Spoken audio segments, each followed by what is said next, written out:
Hello everyone, welcome to my channel एसवेल study point.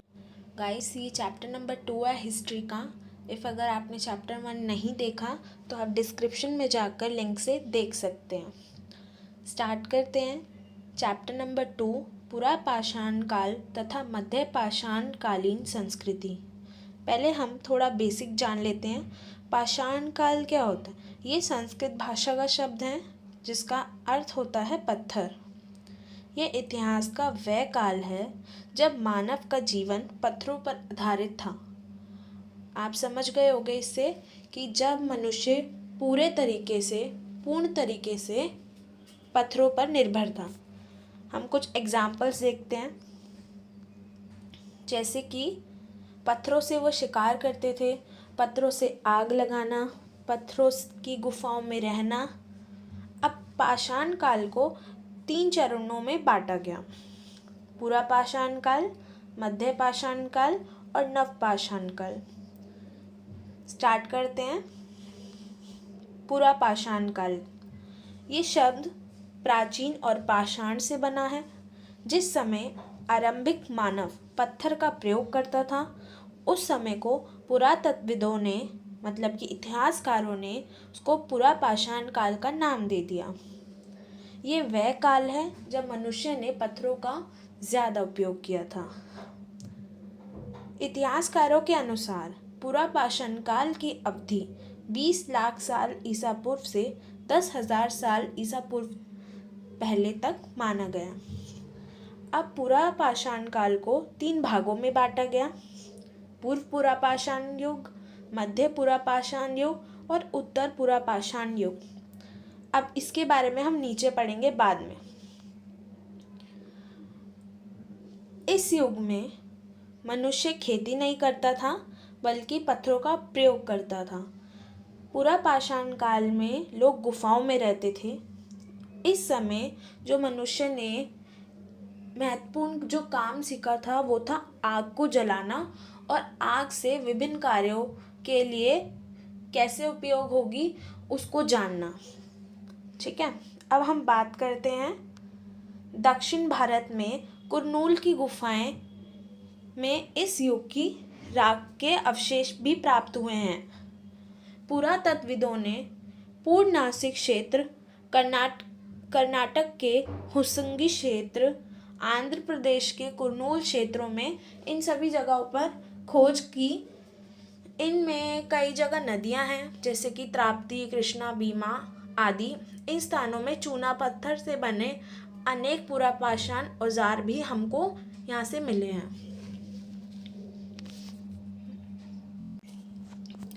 नदियों के कारण इस स्थलों के जलवायु में नमी रहती है। यह गैंडा और जंगली बैल के अनेक कंकाल मिले हैं।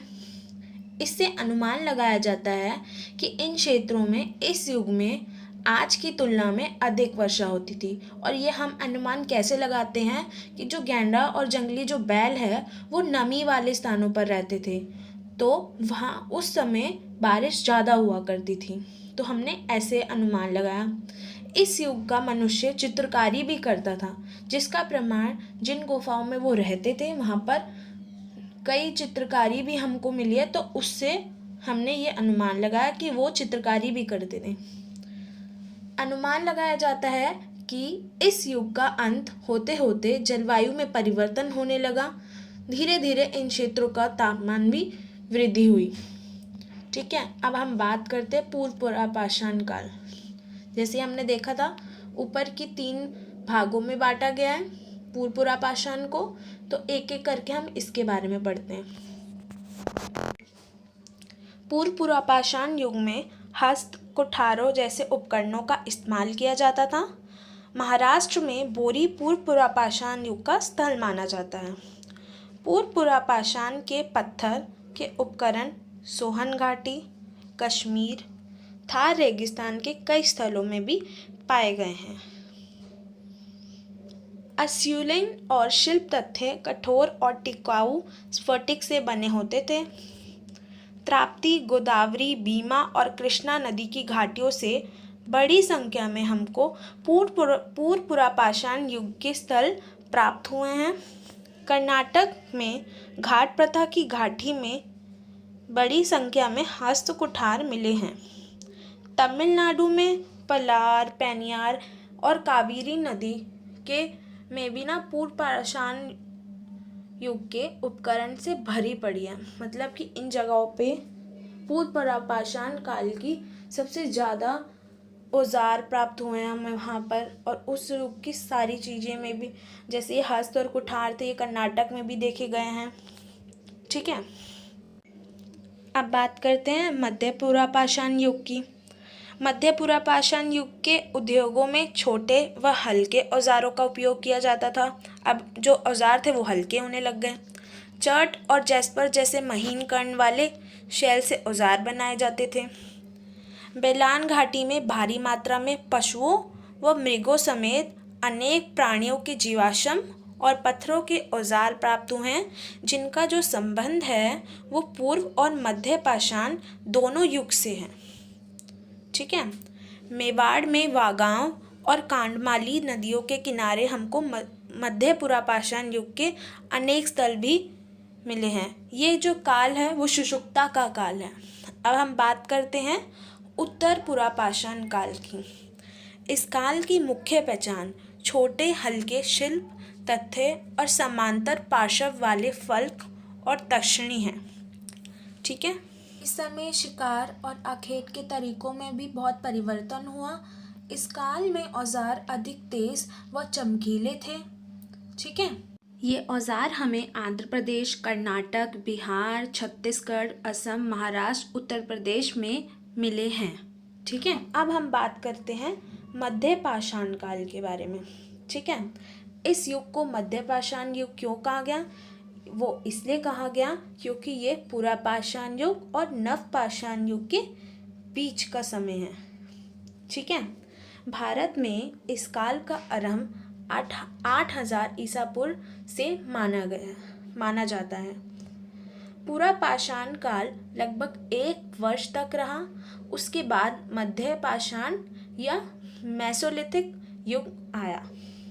ठीक है, अब जो ये काल आया तो इस बदले हुए युग के साथ आया, जैसे कि जीवन शैली में बदलाव आए, कुछ तापमान में भी वृद्धि हुई, साथ साथ पशु और वनस्पति में भी बहुत से बदलाव आए।